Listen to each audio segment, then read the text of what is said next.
Surat police દ્વારા ખેપિયાઓ અંકલેશ્વરથી Skoda કારમાં ડ્રગ્સનો જથ્થો લઈને સુરત જઈ રહ્યા હતા ત્યારે વેલંચા નજીક કારને ઝડપી પાડવામાં આવી હતી. આ કારમાંથી મોન્ટુ પટેલ, વિરાટ પટેલ અને વિપુલ પટેલની ધરપકડ કરવામાં આવી હતી. પોલીસે તેમની પાસેથી 2100 ગ્રામ એમડી ડ્રગ્સનો જથ્થો કબજે કરી કાયદેસરની કાર્યવાહી ધરી હતી.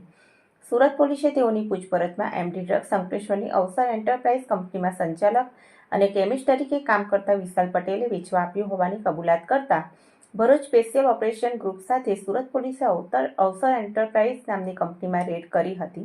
કંપનીમાં સર્ચ દરમિયાન 141 ગ્રામ એમડી ડ્રગ્સ મળી આવ્યું હતું, જ્યારે 400 કિલો ઉપરાંત શંકાસ્પદ એમસી ડ્રગ્સનું રો મટીરિયલ મળી આવ્યું હતું, જે સીલ કરી તપાસ માટે ગાંધીનગર FSL મોકલવામાં આવ્યું હતું.